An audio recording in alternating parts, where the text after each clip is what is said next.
Let's talk about implantation. Nandor may assist for this one.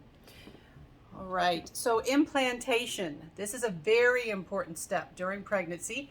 It happens during the germinal period. Remember that the first approximately 2 weeks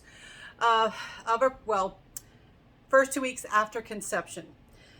And implantation is very important because it is when the developing individual actually becomes connected to the person who is pregnant, and it allows for things like pregnancy testing, actually being able to detect the pregnancy based on hormones in the urine or the bloodstream.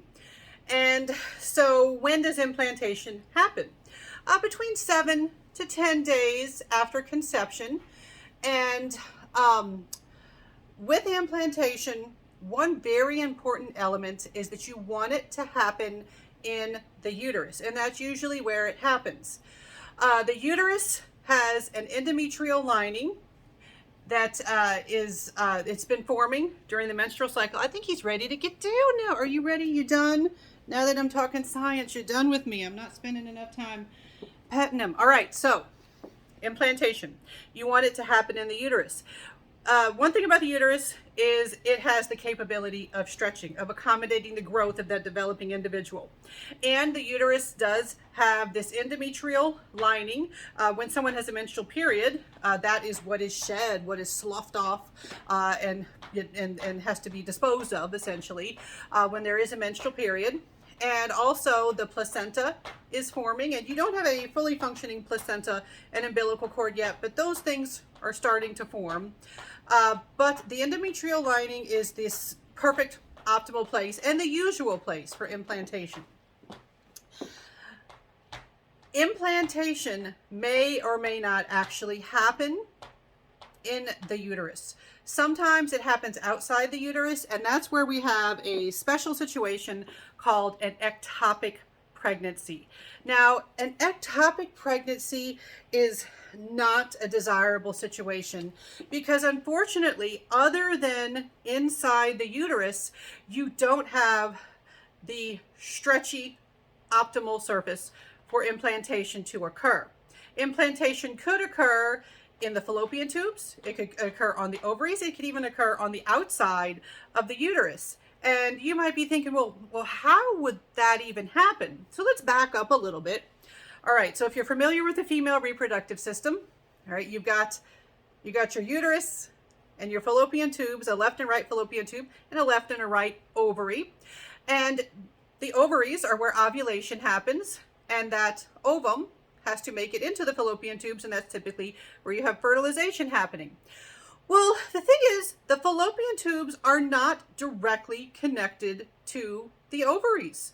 A lot of those pictures will make it seem like they are, but there's actually a space between them, and there are cilia, little hair-like structures that help get that ovum into the fallopian tubes after ovulation, to try to get it into the right place. Well, sometimes one thing that can happen is you can have fertilization, and then the fertilized egg can go kind of in the wrong direction and exit the fallopian tubes and implant on an ovary or on the outside surface of the uterus. Another thing that's very common to happen with an ectopic pregnancy situation is for the fertilized egg, the blastocyst, to not quite make it to the uterus and implant in the fallopian tubes. Now, the unfortunate thing is the fallopian tubes, they don't have the ability to stretch like the uterus does. So eventually you're going to run out of room. You can have a rupture. And not only is this not a viable pregnancy, the developing individual cannot develop further, but this is the sort of thing that is deadly to the person who is pregnant. So that's, you may be familiar that there's a lot of controversy, a lot of discussion going on right now because of some laws that have been proposed that mention ectopic pregnancy. And it's kind of evident that people may not know a lot about ectopic pregnancy, or maybe have been given some false information. But the reality of ectopic pregnancy is that's not a situation compatible with life for the developing individual or the person who's pregnant, unfortunately. things just go badly sometimes. Another thing that I have seen, and I kind of have to myth bust because I have seen it recently, is I've seen people talking about the possibility of re-implantation, taking an ectopic pregnancy and relocating it to the correct spot in the uterus. Medical science has not figured that one out. That is not currently possible. It's very doubtful given what you would have to do to like unimplant something. So that's highly problematic. I'm not entirely sure where the idea is other than people being hopeful, but that is not something that is currently possible. I have seen nothing indicating that that is medically or scientifically possible. Now let's talk about a typical implantation in the uterus. So you progress from a zygote. The zygote starts adding more cells. You eventually get a ball of cells called a morula, and eventually you get a center to the ball of cells and you get a blastocyst, and the blastocyst is what implants. Now, hopefully it makes it to that uterus, it implants in the uterus. Now, what are some things that can interfere with implantation? There's lots of things that can interfere with implantation. Hormonal levels may not be optimal. That endometrial lining may be too thick or too thin. The blastocyst itself may have issues from chromosomal abnormalities or other issues with the blastocyst itself. Lots of things can happen.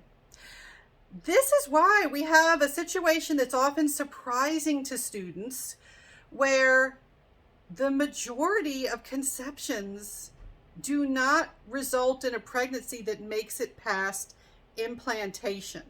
And a lot of students are surprised at that fact. I think, we think you conceive a child, you're going to get a child from that. That leads to a baby.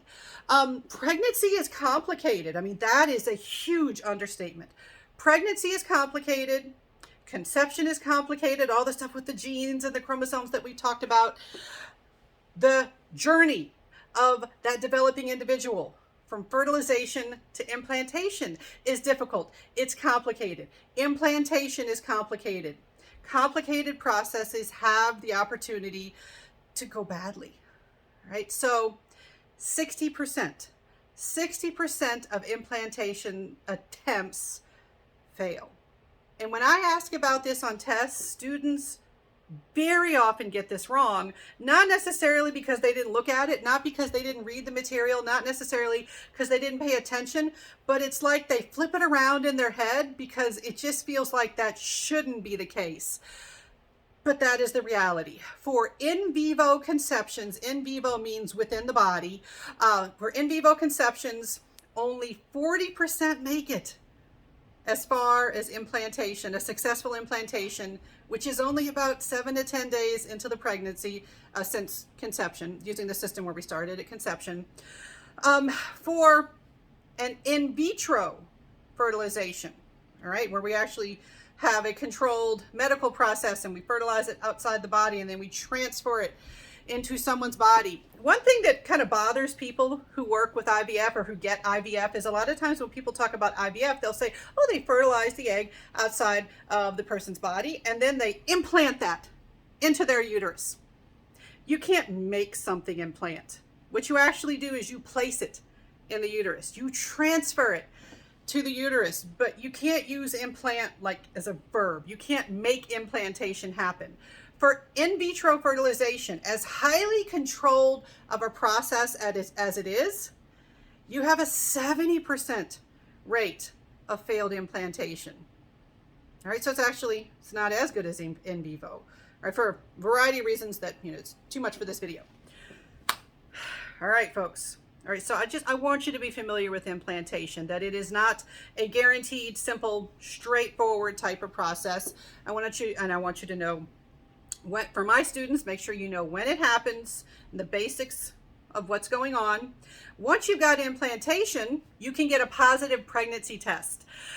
This is one reason that if someone goes to buy a pregnancy test or request a pregnancy test at a doctor's office, they will caution you against testing too early. It is easy to get a false negative. It's not very easy to get a false positive at all. It's very easy to get a false negative, and one of the biggest reasons, other than if you do a urine-based test, one thing that can happen is you can drink too much and have your urine too diluted.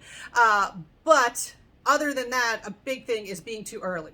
You know, being too early for implantation to have happened, or too early for enough of the hormone that they're detecting to be in the urine or the bloodstream. All right? So, can't have a positive pregnancy test until implantation has occurred.